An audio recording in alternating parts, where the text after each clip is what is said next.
Halo guys, welcome back again to my channel. Bersama saya Hansen di sini, dan seperti biasanya setiap harinya saya akan buatkan video seputaran cryptocurrency. So bagi teman-teman yang tertarik seputar cryptocurrency, boleh aja langsung bantu saya like dan juga subscribe. Jangan lupa juga untuk hidupkan lonceng notifikasinya supaya teman-teman gak ketinggalan update terbaru seputaran cryptocurrency. Oke, pada hari ini guys, seperti biasa kita akan bahas seputaran Bitcoin lagi, dan pastinya nanti ada berita beserta data terbaru yang pengen saya share untuk kalian semua. So stay tune terus sampai akhir video. Kita akan mulai videonya sekarang. Let's go. Seperti biasa guys, kita akan mulai dari coin market cap terlebih dahulu. Pada hari ini secara global market cap crypto itu di angka 2,6 triliun dolar atau turun sekitar 1,39%. Bitcoin sendiri di angka 60.600-an, turun 1%, Ethereum 4.241, turun 3%, Binance 518, turun 2,86%, Cardano 1,93 dolar, Solana 202, XRP 1,09, Polkadot 42 dolar, Shiba Inu di 0,000071, dan Dogecoin ada di 0,27 dolar. So itu adalah outlook sementara dari beberapa top coin yang ada. So sekarang kita udah masuk ke bulan November. Oktober merupakan bulan yang overall cukup baik lah ya. Walaupun di akhir-akhir kita ngelihat ya pergerakannya cukup stagnan, cuman di awal sampai pertengahan Oktober kita ngelihat rally yang cukup kencang dan itu cukup exciting secara overall, dan mudah-mudahan di bulan November dan Desember hal tersebut kembali terulang. Dan kalau misalnya teman-teman perhatikan di data ini adalah Bitcoin monthly return ya, atau return bulanan Bitcoin yang sudah dihitung dari ya tahun 2011 lah gitu ya, bahkan 2010 juga ada datanya sedikit. Dan memang secara historis ya guys, ini secara historis bulan-bulan terbaik sebenarnya itu berada di pertama bulan April gitu ya. Teman-teman bisa ngeliat total dari tahun 2011 sampai 2021 itu menghasilkan kurang lebih 521% di bulan April. Walaupun di tahun ini 2021 kita ngelihat memang kita masih minus 1,78% gitu ya. Yang tahun ini persentasenya paling besar malah ada di bulan Februari. Di mana Februari juga ya termasuk bulan yang lumayan lah gitu ya, secara total itu 175%. Yang paling gede itu di bulan beberapa yang diantaranya yang paling besar itu adalah salah satunya bulan April 521%, dan guess what? Bulan November. Di mana bulan November itu totalnya 556%. Yang berarti memang secara historis bulan November itu adalah bulan yang menghasilkan return paling besar gitu ya. Dan saya cukup exciting itu menghadapi November, apalagi melihat pergerakan Bitcoin belakangan ini dan juga melihat data ini ya, saya pribadi menjadi lebih exciting gitu ya untuk melihat apa yang kira-kira akan terjadi di bulan November. Apakah kita kembali akan membuat bulan merah gitu ya, alias kalau misalnya kita lihat di April kan juga sama ya, kita melihat ini bulan yang termasuk secara historis menghasilkan return yang besar 521%, tapi pada kenyataannya bulan April ini kita malah minus 1,78%. Nah, Oktober sudah pasti kan kita menghasilkan hijau gitu ya, kita kan naik puluhan persen juga. November apakah kita akan melakukan hal yang sama? Ya mudah-mudahan seperti itu ya. Dan secara historis kalau teman-teman lihat, kalau dihitung dari tahun 2011 sampai 2020 itu ada sekitar 1, 2, 3, 4, 5, 6, 7 tahun dari 10. Jadi 7 dari 10 tahun di bulan November itu rata-rata menghasilkan return, dan paling besar di tahun 2013 ya, dimana itu menghasilkan 470%. Yang kedua tertinggi itu di tahun 2018 54%, 2020 juga masih lumayan 42,77%. Nah, apakah di tahun ini kita juga akan kembali menghasilkan return yang lumayan di bulan November? Ya kita harus lihat saja gitu ya. Dan kedua, ini juga ada berita likuidasi lagi. Jadi ini lebih gila hari ini guys. Ada sekitar 110.482 traders yang terlikuidasi dalam 24 jam terakhir. Walaupun sebenarnya kalau kita lihat secara angka itu total likuidasinya nggak gede-gede banget ya guys ya, itu sekitar 255 juta dolar. Tetapi rata-rata yang kena liquid itu adalah orang-orang yang long gitu ya, sedangkan yang short itu hanya sekitar 71 juta dolar dibandingkan dengan longnya ada sekitar 183 juta dolar. Jadi hampir 3 kali lipatnya. 70%-nya itu rata-rata orang yang long itu kena liquid ya. Mudah-mudahan teman-teman tidak termasuk salah satunya ya. So, itu aja sih untuk berita beserta data hari ini. Memang nggak terlalu banyak hari ini. Kita langsung aja masuk ke chartnya Bitcoin. Dan poin pertama yang pengen saya sampaikan adalah bahwa ini mungkin lebih clear chartnya. Oke, teman-teman bisa memperhatikan bahwa sekarang kita sudah close monthly candle tertinggi sepanjang sejarah. Oke, closingnya berarti hitungannya cuma body candle-nya aja nih guys ya. Ini bodinya aja, ini hitungannya. Jadi kita close-nya di sini. Oke. Kalau week-nya kan kita tidak hitung karena kita tidak close-nya di sini kan. Kita close-nya di body candle gitu kan. Nah, ini adalah closing monthly candle tertinggi sepanjang sejarah Bitcoin. Terakhir, closing monthly candle paling tinggi itu berada di angka 58 sampai 60 ribu di sini. Oke. Itu di bulan April dengan bulan Maret. Dan sekarang kita sudah mampu close di atas 61.400-an. Dan ini adalah candle bulan Oktober. So, secara teknikal ya kita berada di closingan paling tinggi sepanjang sejarah di monthly chart. Setelah kemarin kita mendapati di weekly chart juga sama ya. Kita sudah berminggu-minggu guys. Ini tertahan di sekitaran area ini. Teman-teman bisa melihat bahwa ini closingan tertinggi di weekly chart sebelumnya adalah berada di sekitaran 60.000 juga ya. Dan teman-teman bisa melihat ini dijadikan sebagai area support yang sangat penting gitu ya. Dan para bull tidak mau sampai weekly candle itu closing di bawah 60.000 gitu. Karena mungkin itu ya bisa jadi salah satu indikasi negatif lah gitu ya. Jadi mereka pengennya tetap menahan di atas 60.000 yang terbukti berminggu-minggu ini guys. Kita udah 1, 2, 3 minggu itu mampu bertahan di atas 60.000 yang berarti sudah lebih tinggi dari closing weekly candle di bulan-bulan April di sini yang merupakan tertinggi sebelumnya di angka 60 ribuan. Nah, kita sudah 3 minggu ini guys bertahan di kurang lebih sekitaran area ini. Kalau secara historis teman-teman melihat, oke, bahwa memang ketika kita nyampe ke all time high sebelumnya di sini, kita all time high 2017 di sekitaran 19-an ribu dolar. Oke, ketika kita kembali retest all time high tersebut di akhir bulan November kemarin tahun 2020, kita juga spend kurang lebih 3 sampai 4 minggu di sini ya. Oke. Sebelum kita benar-benar breakout ke atas. Tapi ketika sudah benar-benar breakout itu masif banget kenaikannya gitu guys ya. Berminggu-minggu kita ngeliat candle hijau di weekly chart.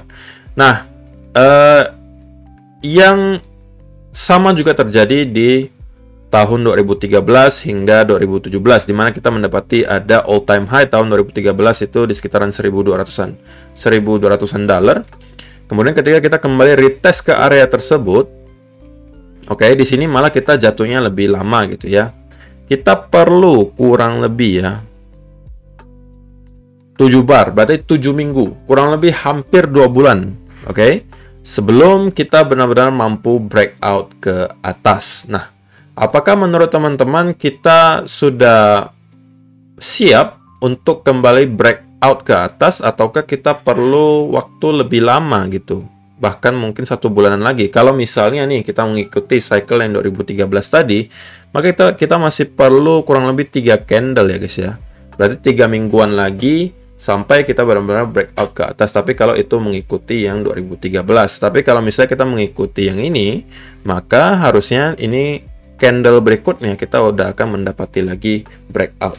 Tetapi ini cuman asumsi aja guys ya, ini tidak bisa diikuti analisanya, cuman ini hanya ya intermezzo aja.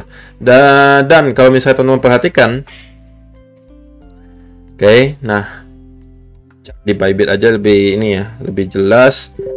So di sini guys, teman-teman bisa melihat kemarin saya sampaikan ke teman-teman bahwa selama kita mampu untuk bertahan di atas trendline ini, masih selalu ada kemungkinan kita untuk kembali nge-retest trendline-nya. Oke, kemarin kita kurang lebih berada di sekitaran sini, dan saya katakan selama kita mampu stay di atas ini, oke, semakin lama stay-nya menurut saya itu semakin baik, karena ketika nanti kita breakout itu biasanya momentumnya akan cukup besar gitu ya. Dan mudah-mudahan itu yang akan terjadi.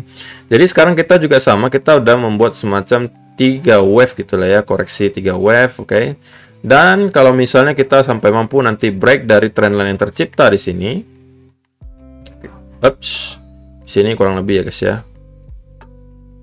Nah, ini adalah sudah bisa menjadi salah satu alasan kalian untuk mungkin start untuk masuk ke Bitcoin. Tentunya pas dengan setup yang jelas, dengan planning yang jelas, stop loss yang jelas, target yang jelas gitu ya. Jangan sampai teman-teman masuk lalu nggak tahu harus keluar di mana gitu kan.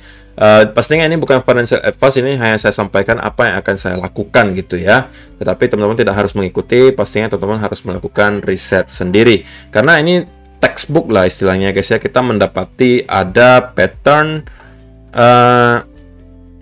teman-teman mau sebut falling wedge juga boleh, mau sebutnya bull flag juga boleh, yang pada intinya ini adalah pattern bullish gitu ya. Kemudian kita sudah break out dari pattern tersebut, oke. Kemudian kita sekarang konsolidasi dan juga nge-retest kembali area trendline, ini textbook gitu ya. Kita break dari sebuah pattern, kemudian kita mencari retestnya, apalagi dibantu dengan pattern semacam konsolidasi di sini atau pattern continuation.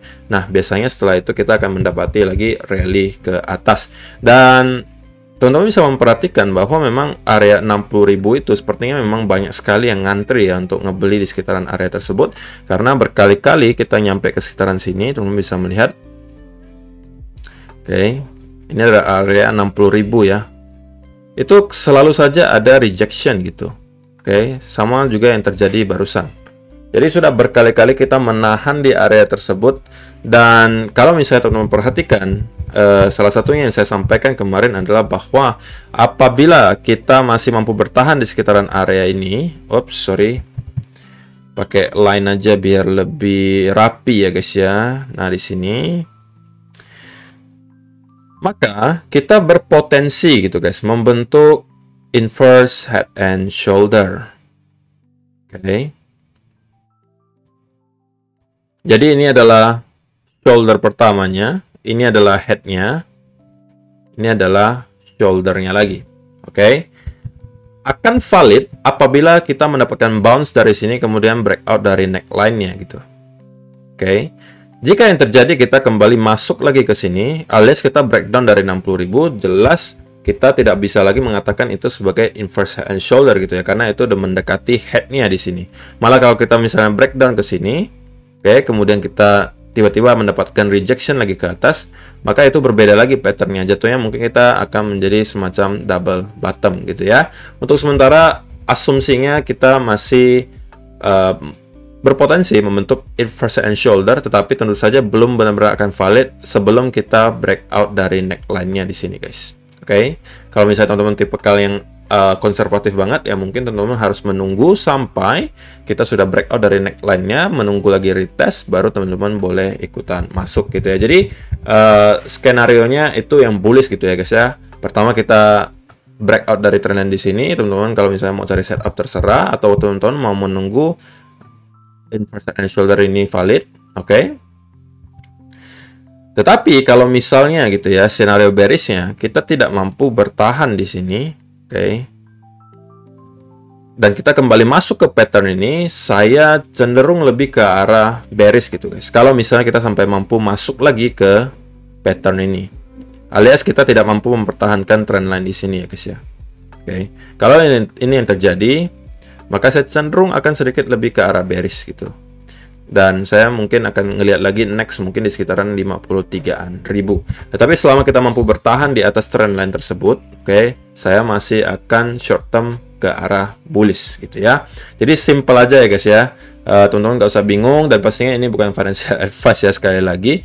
Kalau teman-teman yang mau trading, jangan lupa selalu saya sampaikan coba trading di Bybit, karena teman-teman bisa ngeliat chartnya, weeknya juga nggak sepanjang exchange lainnya, jadi termasuk ya lumayan aman.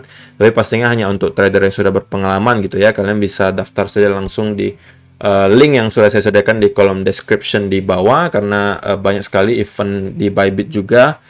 Ada launchpad Bybit yang juga teman-teman mungkin ada sebagian yang nanya kemarin kan, gimana nih launchpadnya kok Videonya udah saya jelasin ya kemarin di video khusus CBX, saya udah jelasin semuanya. Teman-teman itu akan harus staking token BitDAO itu minimal 50 token. Jadi kan anggapannya dihitungannya dari 31 Oktober sampai 4 November. Nah, kalau misalnya antara 31 Oktober sampai 4 November itu kan perharinya dihitung terus tuh guys. Dirata-ratakan nanti gitu kan. Kalau misalnya ternyata rata-rata kalian di atas atau sama dengan 50 BitDAO, oke, ya kalian berhak untuk mendapatkan alokasi token CBX. Tetapi kalau misalnya kalian baru membeli 50 token BitDAO dan masuknya mungkin baru di tanggal 1 November dan bertahan sampai 4 November, ya rata-ratanya nggak bakalan nyampe 50 gitu guys. Karena tanggal 31-nya kalian belum ada BitDAO-nya alias masih nol. Karena kan dihitung rata-rata gitu. Dari 31 berapa BitDAO, 1 November berapa BitDAO, 2 November, 3 November, 4 November, dijumlahkan di total nanti dibagi gitu kan. Nah, kalau misalnya dapatnya rata-rata 50 BitDAO minimal, kalian akan bisa mendapatkan alokasi untuk token CBX. Jadi jangan salah paham ya guys ya. Jadi itu minimal 50 token BitDAO secara rata-rata. Ya, kalau misalnya teman-teman punya lebih banyak token BitDAO-nya, otomatis ya alokasinya nanti akan semakin banyak. Dan kalau yang bertanya soal trading bonus dan lain-lain, saya jelasin di sini guys ya. $50 trading bonus itu berfungsi untuk menahan trading loss atau floating loss, floating loss kalian ketika kalian trading, bukan untuk di withdraw ya guys ya. Itu hanya bantuan trading bonus untuk menahan floating loss kalian. Dan dia baginya itu setiap 2 minggu sekali, ada gilirannya gitu guys. Jadi kalau misalnya teman-teman yang belum dapat, ya tunggu saja dulu, disabarin. Harusnya akan dapat. Dan kalau misalnya teman-teman yang sudah kemarin dari kemarin ya deposit kemudian trading, open trading di spot, teman-teman harusnya nanti akan mendapatkan airdrop juga 5 token BitDAO secara gratis. Cuman itu juga ada prosedurnya, atau misalnya teman-teman harus menunggu dulu gitu, karena akhir eventnya itu tanggal hari ini 1 November. Nanti akan diproses guys, jadi ditunggu saja dulu. Nanti semuanya bonusnya akan salurkan ke kalian. Kalian bisa klaim nanti di menu reward hook di sini nih guys. Kalau misalnya teman-teman nggak tahu ya, bybitglobal.com. Nah, di bybitglobal.com kemudian teman-teman nanti cek saja reward hook, dan di sana harusnya teman-teman bisa mengklaim semua bonus teman-teman gitu ya. Jadi silakan kalau misalnya teman-teman pengen ikutan Bybit Launchpad-nya atau pengen trading bonusnya, langsung aja klik dulu link di kolom description di bawah untuk daftar dan deposit. Kalau misalnya teman-teman memang pengen token airdrop BitDAO-nya, tetapi batasnya sampai hari ini ya. Kalau misalnya yang airdrop, selain itu Launchpad kalian masih bisa ikut, kemudian trading bonus juga masih bisa. Itu aja sih untuk hari ini guys. Terima kasih yang sudah menonton sampai selesai. Semoga bermanfaat video hari ini, dan kita akan bertemu lagi di video yang berikutnya. Bye-bye.